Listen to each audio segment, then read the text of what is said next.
Hello， 大家好，欢迎收看国际大风吹，每个礼拜带你探讨一个有意思的国际话题。历史上被称为新大陆的美国，总给人一种充满希望与转机的形象。每年都有数以百万计的人申请移民，但可不是每一个踏上这片国土的人都能顺利实现美国梦。8月8号，美国执法单位突袭了密西西比州的7间工厂，一口气就拘捕了大约680名非法移民，是史上最大的单周搜捕行动。最后有300人呢，因为人道原因得到暂时释放，其他人则被移送到收容中心，等候开庭审判。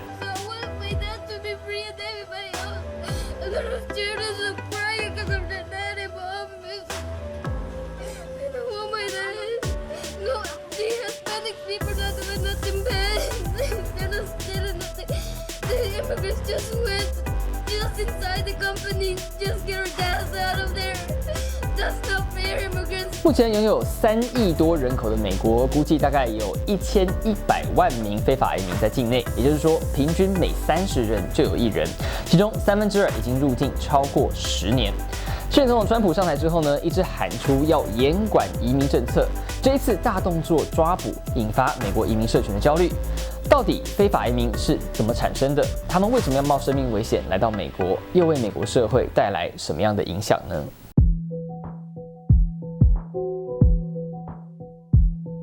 从英国殖民地独立建国的美国，除了原住民之外，其实统统都是外来移民。在1882年以前，对移民几乎没有任何限制。尽管后来曾经禁止特定国家移民，但随着人权意识高涨，1965年通过了哈特凯勒法案，解除具有歧视意味的移民来源国限制，也让美国人口组成具有今天这样子的多元性。那随着美国打开大门，除了合法移民暴增，偷渡或是在合法入境之后无法取得有效签证而成为非法移民的人数也随之增加。根据2017年的资料，有上千万人，那其中2/3来自拉丁美洲，占比最高的前3国分别是墨西哥、萨尔瓦多和瓜地马拉。这条从中南美洲到美国的偷渡之路，充斥各种危险和不确定性，可能会遭到人蛇集团拐卖，或是遇到交通事故等意外。但根据统计资料，近年来家庭携带儿童或是让儿童独自前往边界的数量却有上升的趋势。那为什么会有这么多非法移民愿意铤而走险呢？其实根本原因是母国动荡不安，很多爸妈希望给孩子一个更好、更安全的未来。那这个现象背后，其实跟美国和中南美洲的毒品贸易很有关系。1970年代开始，美国和南美洲的地下毒品贸易兴起，导致南美毒品产地的黑帮迅速壮大。随着美国政府对毒品宣战，原本走水路运输的南美毒品商改走陆路，从墨西哥闯关美国，而卡在中间的瓜地马拉和洪都拉斯也逐渐从加油休息的港口成为运毒的重要中继站，使得当地黑帮跟着发展起来。再加上黑道与政府勾结，导致暴力泛滥，治安越来越差，很多人就为了小孩和家人的安全，选择逃离家乡到美国寻求庇护，争取一线生机。然而，以黑帮暴力威胁为由来申请庇护，往往通不过审核。再加上川普政府进一步收紧审查资格，让他们合法入境的希望越来越渺茫，进退两难。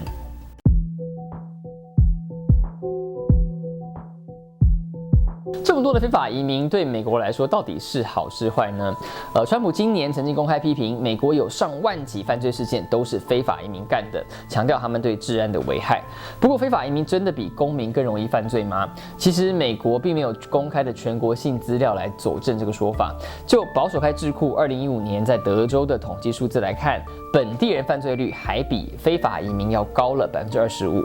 不过，因为不愿身份曝光，非法移民一方面自己成为犯罪受害人的时候不敢报案，另一方面目睹犯罪事件的时候也不敢出面作证，都造成维护治安的某种困难。在经济层面上，非法移民为了生存都会拼命找工作，尤其是一般公民不愿从事的职务，以农业、清洁和粗工为主。尤其农业更是依赖非法移民的劳动力，像纽约州就有将近1半的农业劳动力来自非法移民，可以说补足很多行业的劳动力缺口。另外，虽然非法移民要逃税并不难，但也有不少人诚实申报，希望有一天能够就地合法变成公民。那根据2017年数据，非法移民当年总共向各州州和地方政府缴纳了110多亿美元的税金。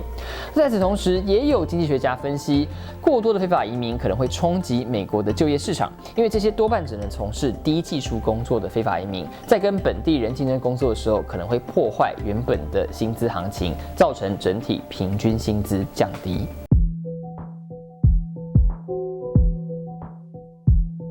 几十年累积下来，美国国内人口黑数达到上千万，同时呢，边界又有人不停闯关，看起来实在不应该让这个问题越滚越大。但非法移民问题错综复杂，如果一次把所有人遣返，很可能会冲击经济，或者是呢，把在美国出生的合法孩子跟非法入境的爸妈强行拆散。如果把他们就地合法，对于合法申请移民的人又不公平。那在各种各样的衍生问题上面，最近争议最大的就是未成年非法移民的处理方式。川普政府认为，过去的移民法规为了保护儿童的权益，创造了不少漏洞，反而让家长把小孩当成闯关的筹码。于是，在2018年4月份开始正式执行零容忍政策，也就是呢，先审判违法入境的刑责，再考虑庇护移民的资格。在前朝奥巴马时期，曾经有官员提出这样的做法，但因为爸妈接受审判的时候，孩子会被送到安置机构，导致家庭被拆散，太过残忍，就没有真的推动立法。结果呢，川普落实政策之后，有2300多名孩童被迫与父母分离。后来在舆论压力和法院的禁令之下，川普才签下行政命令，允许美墨边境的移民家庭团聚。但他强调，他还是坚守零容忍，先判刑再谈庇护的立场。最近在8月12号，川普政府又端出新的移民政策，要提高合法移民的经济能力审核门槛。如果认定申请人未来可能会依赖社福补助款过活，就拒发绿卡。